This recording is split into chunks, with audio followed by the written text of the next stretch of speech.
of 1,000 miles begins with just one step. By taking action you will surely grow. With courage and with skill you'll climb the highest hill and give a toast to all of those you know. Here's to the people who speak with confidence, Postmaster people who strive for excellence. Here's to the people with visions to pursue. Here's to all of you now, may your dreams come true.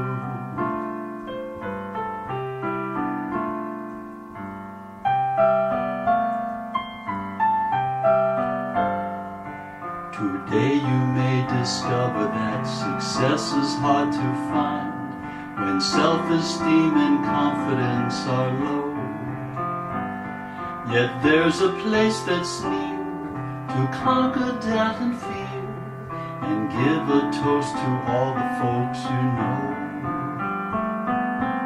Here's to the people who speak with confidence, Postmaster people who strive for excellence. Here's to the people with visions to pursue. Here's to all of you now. So today we are going to talk about startups, right? So we don't want any plagiarism claims later on saying that was my idea in that workshop. You know? At least now you have video proof to say that this was my idea. No one can basically distort. A winning team announced from the 4 teams. So you're basically going to get split as 4 teams eventually after midway through in the session. And then one of the teams will be crowned the winner. And then you have the trophies there for the startup winner out there. So this is just an announcement so that you can start getting into that frame of mind, but you don't know in which team you're going to be. So that's the suspense. Distinguished guests and fellow Toastmasters, a warm good evening and a good round of applause for this coaching in Qatar. And I think, like he rightly said, this was probably destiny or it was preordained that I would be here introducing him because I'm very much a part of what he started up first here in Qatar. So the title of his presentation, like I said, is Crankout-Startup. I won't take much of your time. Over to you, Toastmasters.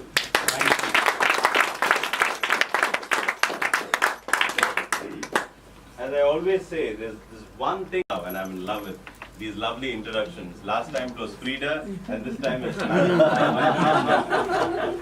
you love when you hear about yourself. That really helps boost that self-confidence. Ladies, no. I'll be spending much time in the first couple of slides. These are more to basically make sure that if someone is in the wrong room, you at least, this is your correction time to basically move into the right room as such. So today's session, just so that you're aware, is going to split into 2 parts. The first part is around 25 minutes where I'll be speaking mostly, and you will be hearing about 3 important concepts related to a startup. The second part is where you would be actually in an exercise as a team. We'll have 4 teams and you'll be working on some of those canvases that have been put around you.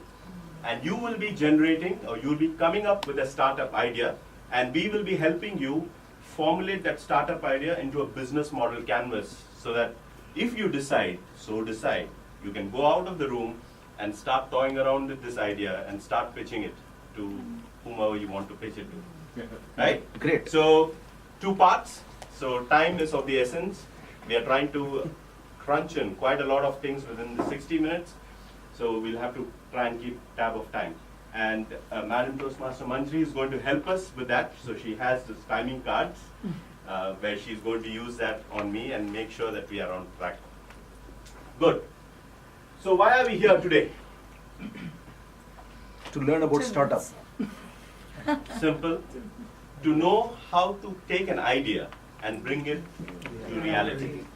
That's the most simple thing. You call it startup, you call it entrepreneur, you call it by whatever name. It's a simple process of transforming an idea into reality. And that's what the next 60 minutes is going to unfold for each one of you. So it's a crash course on startup. Ideally, you go to Stanford or any of the Ivy League, you basically would need at least 5 days or 6 days to take you through the various facets of startup. We are trying to go and do that in 60 minutes. So let's hope, we come up with some fancy ideas and be the next unicorn from Qatar, or the first unicorn from Qatar. Okay? So why is this hype around startups? So much of hype. Because of the data processing speed and the availability of the phone and technology, cheap availability of the technology, Okay. and the data processing, easy data processing. Okay. To satisfy the customers. Is that the reason why there's so much of hype around startups? It's an idea. Demand. We have a demand in the market. I actually gave a clue. Just Yeah, people have a lot of ideas. You have an Yeah. idea that you can transform. Planning to What do you implementation, to want get your to- planning into implementation. To satisfy the need. Money. mhm. Someone just To said fix a that. problem.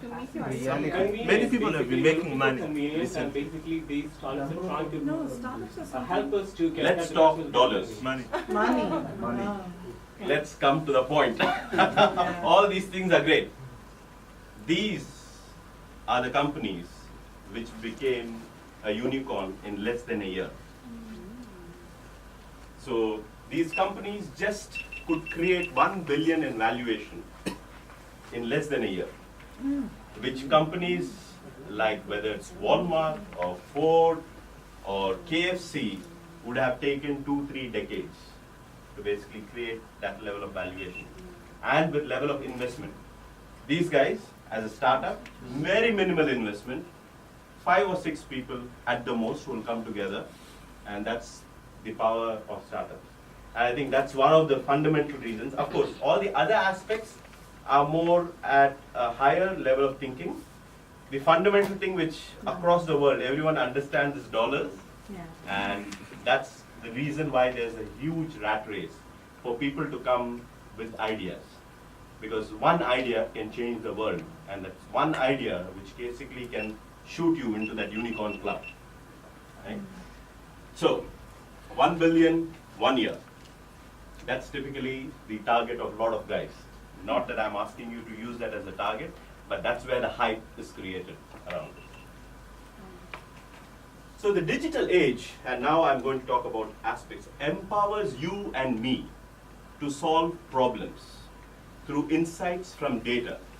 And the whole ecosystem of data collection and processing and being able to solve real life problems in real time is what is basically the fertile ground, the ecosystem that's set up for startups, right?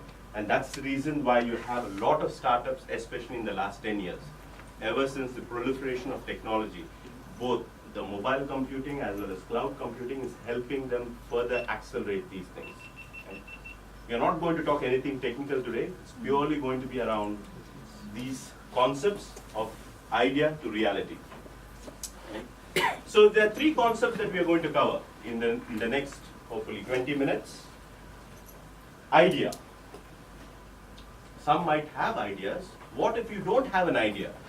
So we are going to talk about how do you create ideas? How do you generate ideas?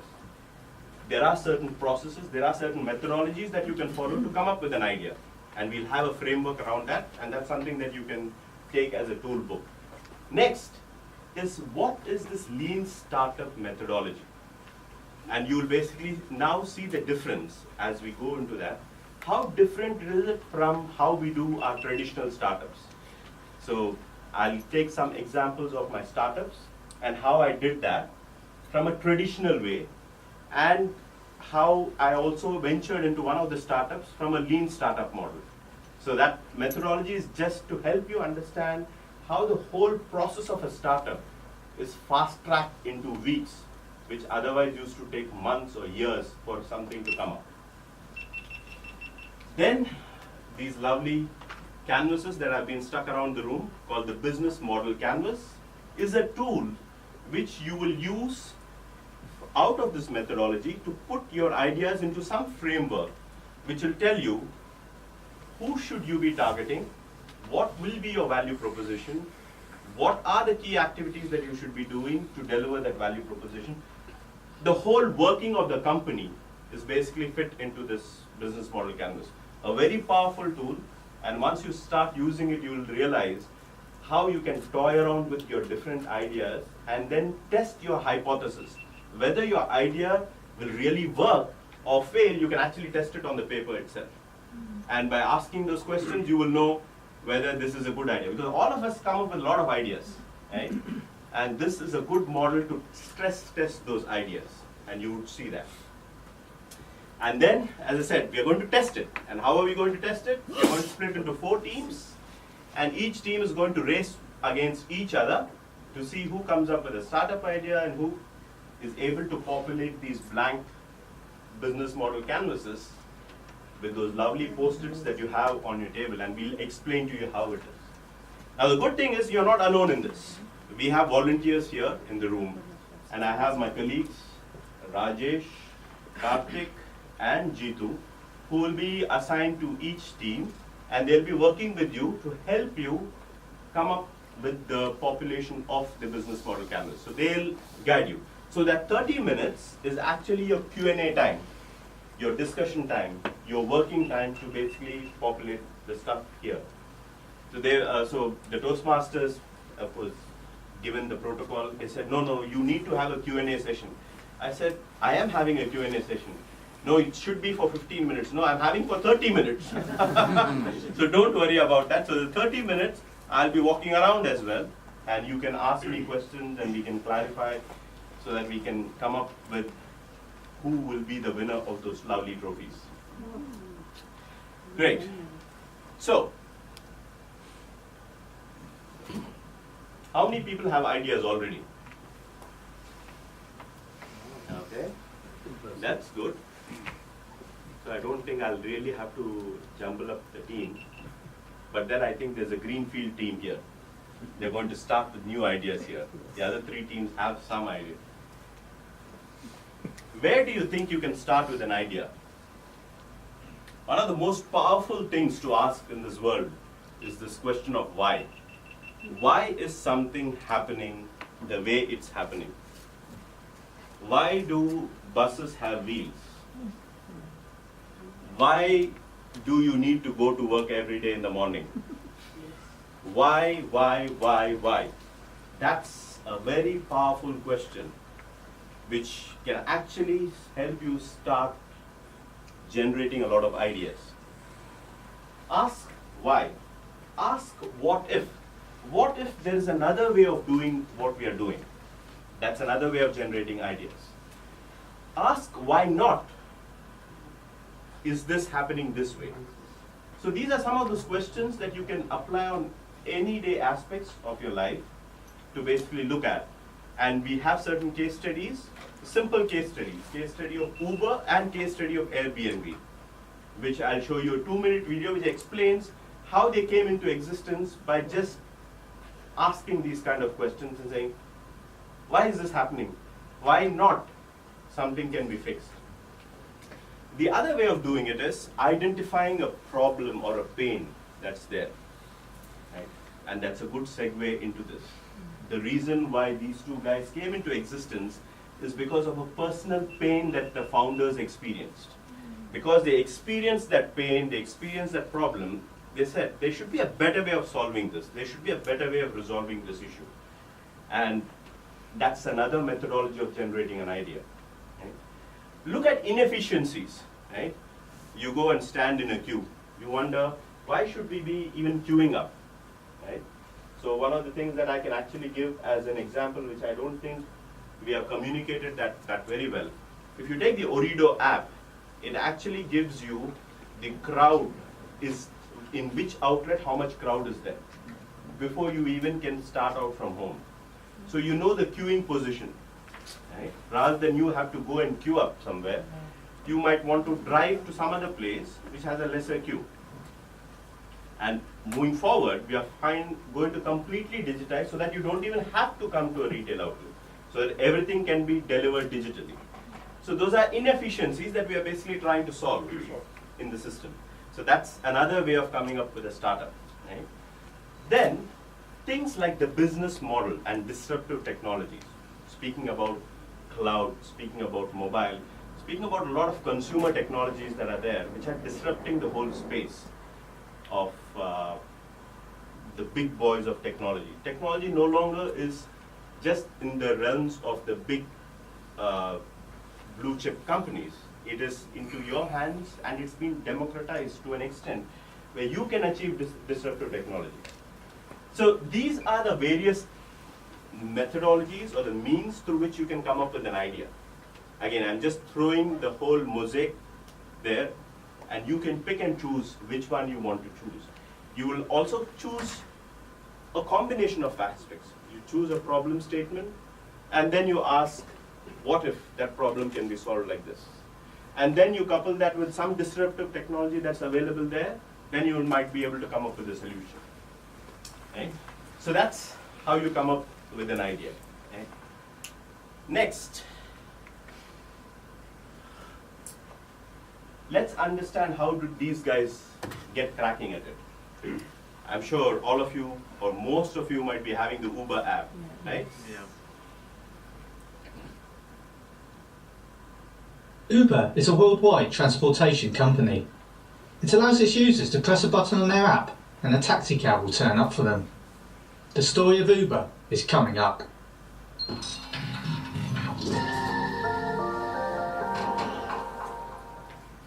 How Uber started, a short 2-minute video that's there.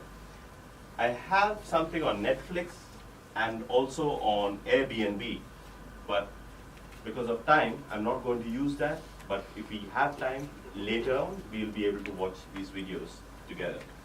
Because I'd like to directly now get into, you know how to generate ideas, or at least you have the pointers through which you can generate ideas. Now let's understand what is the lean startup methodology, because that's the next one that we need to get to before we get to the business model canvas. So the lean startup methodology has a 3-step process. You come up with an idea, you build a hypothesis, you then build a MVP called a minimum viable product, go test it out with those customers, measure how the customer feels, what is the customer's feedback, how did it perform, learn from it, see if that needs to be improved or it needs to be done. And all of this process typically happens within weeks, and it doesn't have to happen over months. And we'll show you how you basically can go about that. 3-step process: you build, you measure, you learn. That's what do you build? You build from your idea, the hypothesis, and the hypothesis translates into an MVP, a minimum viable product. From the MVP, you go and test it out with your customers. You see how the customers are reacting to that. What is the feedback? Then you learn from it. Either you have to change, tweak your idea, or you might have to completely pivot from that idea if it doesn't work. And that's the beauty of the lean startup methodology. A simple methodology, and we'll go through that again through an explainer video in detail, which will just explain what I just told you. The lean startup is an approach coined by Eric Ries to build companies and launch products quicker and more in line with customer needs. Companies work. And this is important because that's where you will understand the contrast and the different working styles of this. In a lean startup, you come with a business model, which you will come up through this business model canvas. You will come up with a hypothesis saying, this is what a customer might like, this is what problem you're trying to solve, and from that you'll start building a product. Whereas in a traditional approach, you basically first do a market research, you will go build a business plan out of the market research, you will know this is my target segment, how big is the target segment, what will I penetrate, and you'll do a whole lot of things in the first 6, 8, 9 months before you even start working and building a product. Here, you actually do it the other way around. You'll quickly build a product, go and speak to your target customer immediately saying, how does it feel? Does it work? This is just a prototype, this is just a pilot, and you get their immediate reaction and feedback. And what do you avoid by doing that? That long cycle of 6 to 9 months which you have already wasted just to figure out what you're actually going to build is not what the customer wants. So that's one fundamental contrast between how traditional companies do and how the lean startup methodology operates. Right? So even right from the engineering way, again, people talk about the agile methodology and the scrum teams that you basically put together. So these are all the different dimensions in which the lean methodology is different.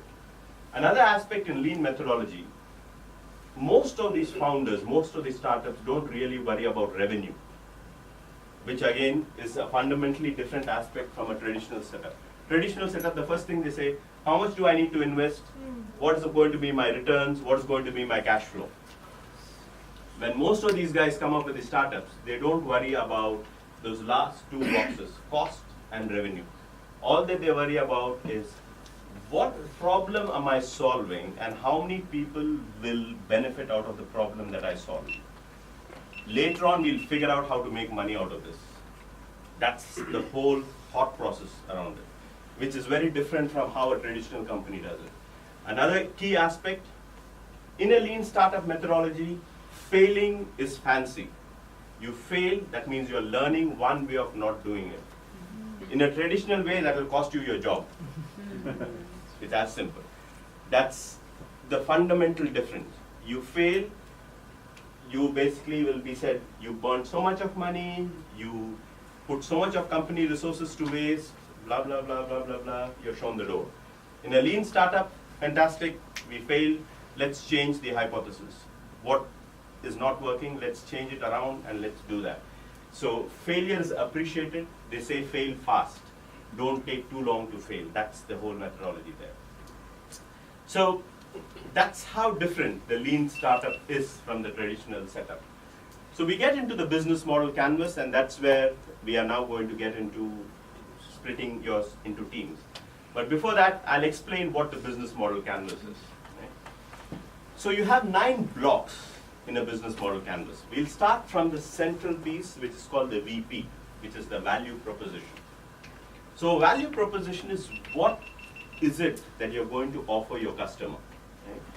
It's in simple language. If you basically look at the value proposition of Google here, that's right behind you, it basically offers indexing of the world information. That is their value proposition. Right? It offers targeted ads to advertisers. It basically says so many people sitting in Grand Hyatt in DTAC ceremony are basically searching about what are the other things they can do in the evening in Grand Hyatt. And that's something that Grand Hyatt is interested to know, because then they can basically change a few things around if they know that most of the people are heading to the last place that they got to go before the dry month starts.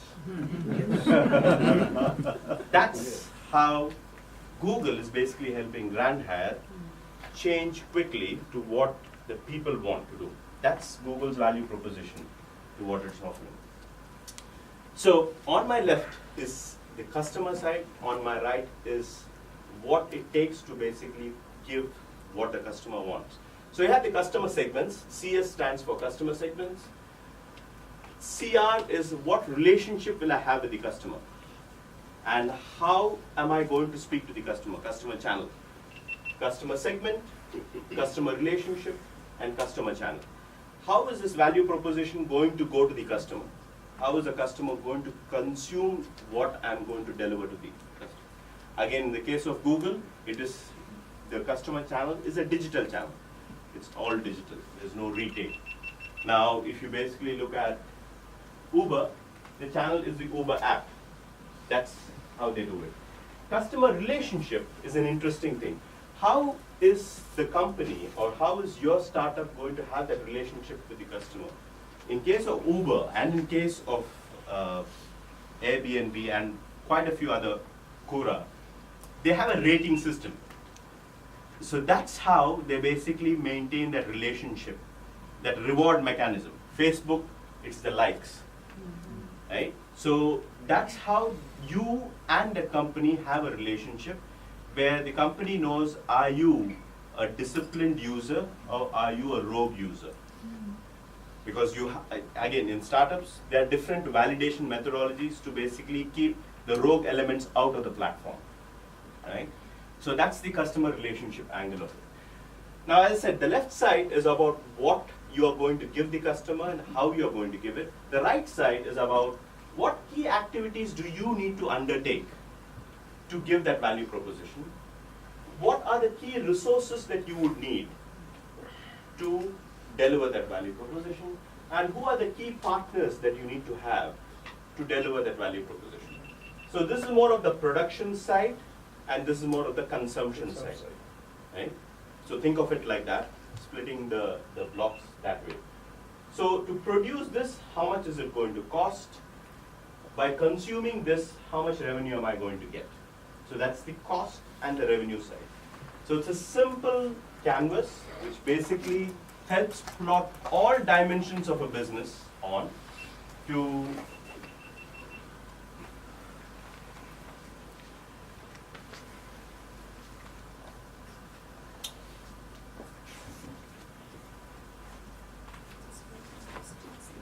it helps you plot all the dimensions of a business and see all the moving parts. There are interesting aspects, of course, we don't have the luxury of time, where you will actually debate, should this be a key activity or should this be done by a key partner? And I was just talking with my colleague, like Apple, and that's where the fundamental disruption happened in the mobile industry, where people were thinking that you, as a mobile manufacturer, your key activity is manufacturing phones. Well, Apple completely turned it around. The key activity was designing the phone. The key partner, Foxconn, or one of the companies, were the ones who were producing it. So that's where a decision is made between, should that be a key activity of mine, in-source versus outsource decision that you would basically make. Where am I creating more value for my customer? Am I creating value from the way I manufacture it, or am I creating value from the design that I basically give and the convenience that I give to the customer? So that again is a key decision where you decide how things move around, and basis that your key resources will change. If manufacturing is not your key activity, then your key resource doesn't need huge industrial investment into that.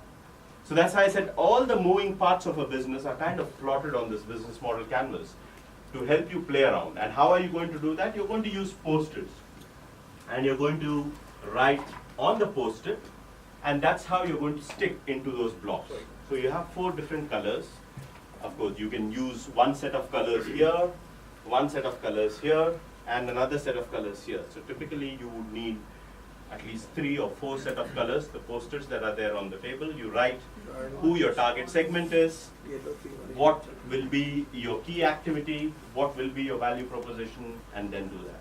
And to help you with that process, you also have some samples, like the Gillette business model, the razor and the blade model, the Uber model, the Airbnb model, the Google model, the Lego customized delivery kits model. So we have done a few of these models for you to just look at, saying how did they plot it, and then you can start plotting on your idea. But the first thing that you need to do is come up with an idea, right? And of course, we are here to basically explain to you how the model works, and you have my colleagues who will be assisting with you on that.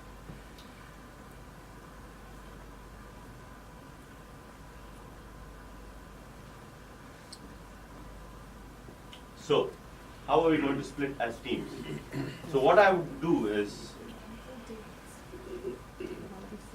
all of you will start calling out numbers from 1 to 4. Okay? And then we basically look at all the 1s in one team, 2s in one team, 3s and 4s. We'll have all 10 in one team. Alright. It depends upon how you want to rig the system by calling the number twice or thrice the same. Okay, perhaps we 4. 3. 4. 1. What? 4. 1. 2. Okay.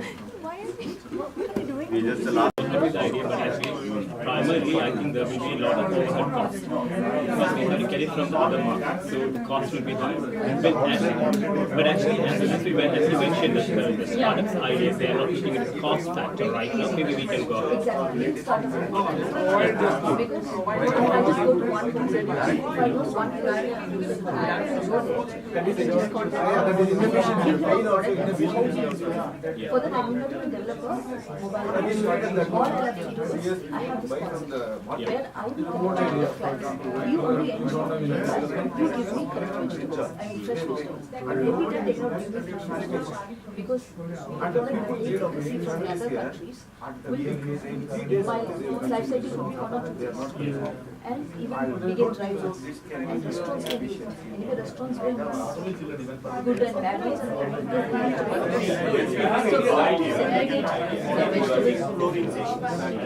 say it will live for 1 week, 2 weeks, 5 days, 7 days, and even the expiry date of his expired date. So all of that we have to have a system where it's wholesale market.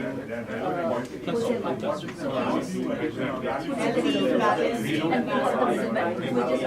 and match the ideas. But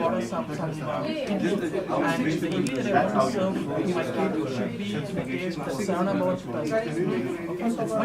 preparing. So they order like based on Sana Bhavan in my app. Okay, I take the order and go to Sana Bhavan to make sure that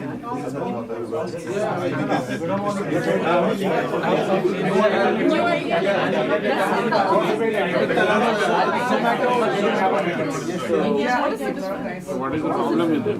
no, they're not using it.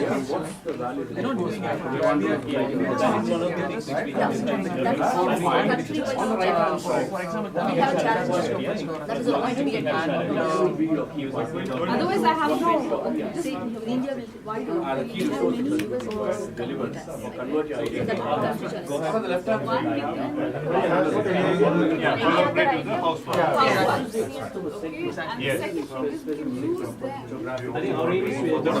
And those food goes to the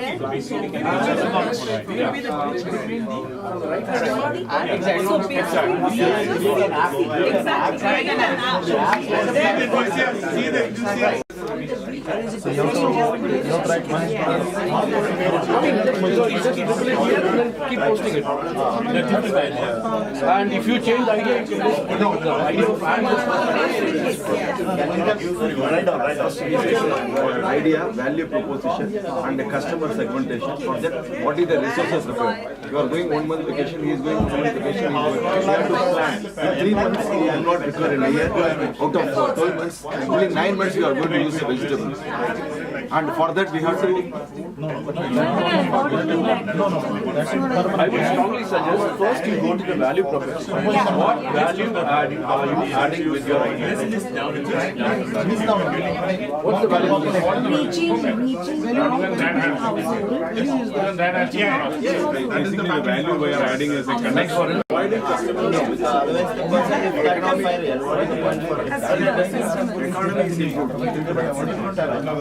What will happen like cigarettes, if government impose tax, you can do.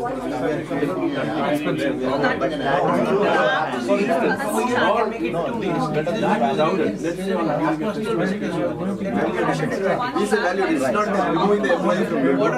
It is a customer technology which helps the customer, both the society as well as the management by eating that.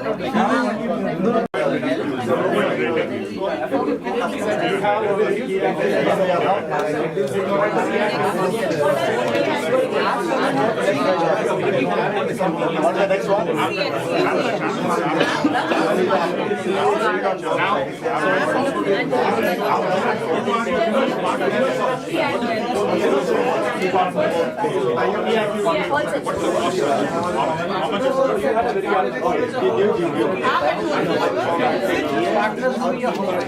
Okay, now key activity for the technology.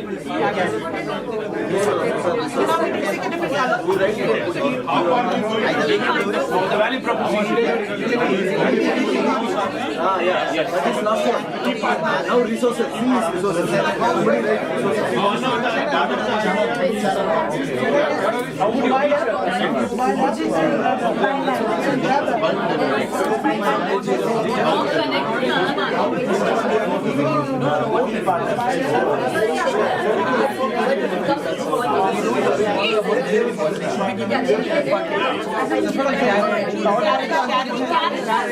Carriage has it. Everybody has it. So that will be the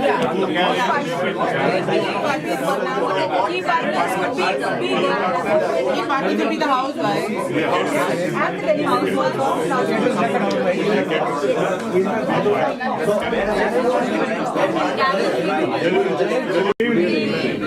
First of all, I thank Toastmaster Cyril Anand for giving us this wonderful opportunity. No more niceties. Get to the point. I'll start showing the red color. We got an idea. We all go to Lulu, Safari, Safir, Ansar Gallery. For what? Two reasons. To buy. One is grocery. One is grocery. Another one is Time pass. No, wife is asking us to go. yeah. And the third reason is to see some good color. Colorful. I'm not explaining that. Okay. Vegetables. Okay. Okay. You said it. So the first problem, going to supermarkets to buy the grocery. Sometimes we are busy in our office. Our wives don't drive, so they cannot go and buy the grocery. This is today and tomorrow. My family is going to face the situation. Okay. So one of our member, Shoaib, came up with an idea that why don't we develop an app which connects, which adds, the value proposition is, it's a bridging tool between the supermarkets, producers, and the families. There you can order anything, groceries, vegetables, fish, chicken, anything. So our value proposition, that means the value addition, is bridging a connection, adding convenience, reduce middleman, because sometimes we go directly to the producers, and like Baladna or whoever, it's vegetable producers and all. So we avoid middleman and reduce the cost. And the most important thing is we avoid the hassle of transportation. So that is a big value proposition. Transportation meaning driving. So how are we going to, who are the customer segments? Customer segmentations are families, supermarkets, and manufacturers. How are we going to You mean producers? Yeah, yes, producers, manufacturers and producers. How are we going to channelize it? Channelize it through web and mobile digital platforms. Customer relationships through either, through app and direct communication with them, because we have not noted it here, that's why I just took it from my mind. Now coming to the key partners, our partners will be, we are not going to provide bike riders. We will be partnering with a transportation company like Uber or Kareem or somebody like that. So we will contact with them. As soon as we get an order, we will send a request to the supermarket or manufacturer digitally, and same time, once that is ready, the manufacturer will inform the Uber or whoever it is, and their transportation will pick it up. App developer, we need somebody to develop the app, and of course for the payments, Key resources. It's through the payment channels like MasterCard or Visa or whoever it is. So what are your key activities? Key activities are home delivery, that through transportation we are delivering it. Our key activity will be to maintain the app and maintain the payment, manage the payment. So these are the key activities digitally. And of course, payment has to come finally in a tangible way. And then reducing the time and cost. Yeah. And key resources are our platform and the management team. And the revenue is the commission what we are getting from this. The suggestion was that every sale should carry 5 riyals as a commission. And the cost is platform development cost and the management cost. Can't work because of different reasons, but still they are enthusiasts to do some kind of thing, mainly the cooking work, as they are very good enough, right? So we are trying to overcome these two things with our app-based model that is called the Kids Kitchen, K2. Our app name is called K2. So that is our value proposition, that is providing healthy meals to the kids who goes to school from the working parents and also empowering the women at home. Okay, and our CR is the review, that is customer relationship review and rating. So after every order, obviously we'll get a review from the customers through the app, or at some times we also talk to the customer and ask for a review. So there's a voluntary model and also involuntary model involved behind that. And customer strategy is, as I said before, it's for the working parents, so they can very well use out of it, and also the housewives can prepare different kind of dishes. We got that. Which We also goes with understood that. Yeah. And customer challenge, so customer Channel. channel. This is going to be two things. One is the app-based model, has very been digitalized world, and also the toll-free model. Because there are people who still not able to call. For example, if they are in different places, they're not able to connect to the internet, right? So for that, we are providing a toll-free number. They can just call and then make an order. Okay. The only downside with the making an order over the phone will be like being precise on what the quantity of the spices or whatever that can be used. Okay. So that is the downside risk that we will mitigate So over the the key time. activities? Yeah, the key activities will be made of two things. One is the marketing. It will be a social media marketing and also advertising in the schools and also word of mouth. That's an important thing. Your key partners? And key partners. One more thing on the key. No, you can come to the partners. I think we understood your concept. At least I got it pretty well. Thank you for that. And our partners will be the one important part is the delivery. How fast is going to get delivered, but it's not going to be our problem. It's our problem, but we are not going to put our energy into that. So it's going to be outsourced to the any other companies. And also the caterers, we will use a regular methodology to go and inspect the food from the house they deliver. And one more thing is that as we are app-based model, we are going to invest more on the infrastructure. So our platform is going to be our key thing. And key resources, housewives. That's going to be it's very obvious, right? Housewives, and also to scale within the team to make sure that Are they a key resource or are they a key partner? Those are key partners. They are also a key partner. They are key partners. Key resources is. Anyway, I think we got a good idea and pretty elaborate. Again, we have a last point is the investment. Now we can understand if we have more than one female in a team, they will always push it for what they wanted. Depends the way we think. Good. Farm arm. And our value proposition is to deliver quality products to customers. And our customer segment is basically general public who actually goes to the. You didn't tell about the main thing. Can I tell? Sure. Similar to them, it's like we go to Lulu and we purchase it from there, but I wanted to remove that supermarket from the picture. I wanted to get it directly from the producer, from the farm. Yeah. Farm to the table concept. Exactly. So it is a general public, our customer segment, and we are outsourcing basically the activity. So we will be outsourcing this activity to our producers, and we will be using an app which is called Farm Arm for the customers to order the products, and the outsourced partner will directly deliver the products to the customers. And their key resources is basically local producers or international producers, depending upon the product we will be sourcing. And our key activity is basically marketing and maintaining the application.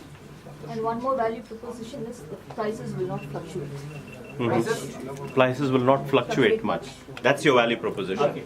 And the That cost. was suggested by And the cost involved in the entire process for us is if we are having a low investment, our cost is basically application development and maintenance. And we are also introducing a call center for convenience for the customers. And main other cost is marketing, including advertisements. And the revenue is coming from basically from the commissions, because cost or the price actually goes to the producers, and we will get the commissions from them. Okay. So this is in general already. Pretty much we got the size of it. So we try to solve this issue by looking into a smaller version of our daily life issue, which is about using a plastic for carrying water. We thought to make a kind of vegetables or vegetable extract or a kind of bamboo or leaves to create a kind of containers so that we can carry water, which can also be eatable, you know. So at a time you don't generate any waste. For this, we thought the farmers are key partners, and we will have distributors, government, we help government, and media will be our key partner because we want to establish the idea to the public. And we will do R&D through two different ways. We'll use vegetables, normal, as I said, carrots, those kind of normal vegetables. We'll try to make a product out of it. Secondly, we will also look for bamboo or leaves, which we will try to genetically modify so that it will be making a kind of container kind of setup. And our value proposition goes to key resources will be, of course, vegetables and water.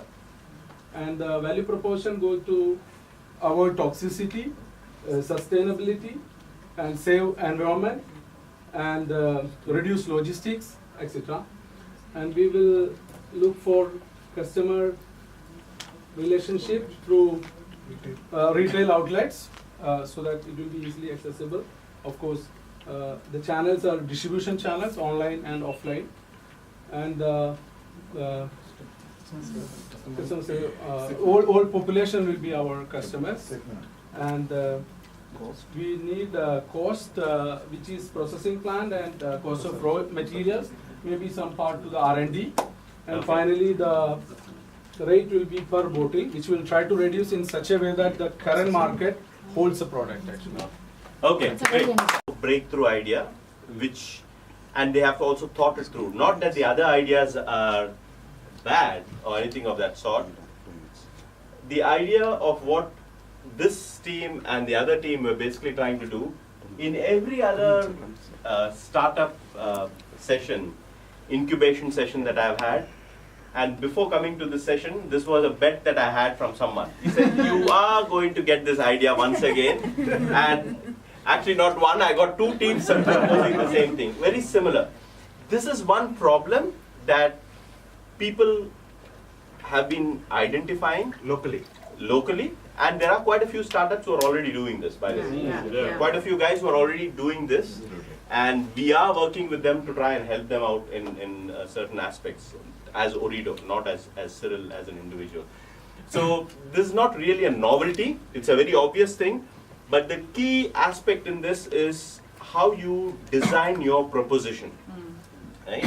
The problem is the same, but how you design your proposition, because on both your customer segment as well as this is going to be very similar. The key differentiator will be your value proposition, and that's where you'll find it difficult, and that's where most of the startups are finding it difficult. Now, coming to the other two teams, I think the team which has a very noble thought, which is very unlike the other three teams of a platform strategy. So they are more of a producer. They are partnering with someone, getting the raw material, they are producing it, and then they're basically trying to address a gap in the market of degradable products, more from being, environmentally conscious and stuff like that, which is a good concept. And I think the way they have thought through, I would say that I would rank them as the runner-up team.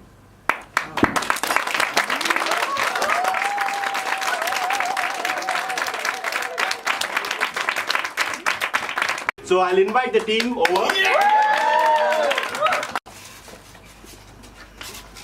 These are the top 10 remittance recipients in 2017. Right? India received close to $68 billion. China, Philippines. So those are the top 3 countries. You have all of these. So these are the top 10 countries which received so many billions of dollars. Okay? And these are the top 10 countries which depend on remittance, which depend on this money that's coming. And here you will not find any of those countries. Depend means? This remittance contributes a huge sum to their GDP. Right? So if you look at Kyrgyzstan, it basically contributes 35% of the GDP. So the money that goes sent by expats living around outside of Kyrgyzstan to Kyrgyzstan, they contribute 35% of the GDP. You're wondering, why am I showing this? They need, for example, real-time remittance products. You're looking at it from that point of view. Where I'm looking at it from is, if $68 billion is being sent to India in 2017, 1% of that translates to $680 million. And $680 million can actually construct 600 affordable schools. That's just 1% of the remittance that goes into India. And there's so many business models that are available there. And my purpose here is your ideas and your startups can actually transform lives. You have the power of the ideas and you have the power of startups, that you can actually make a difference in countries and in people's lives. And that's what I would like to leave that message with you.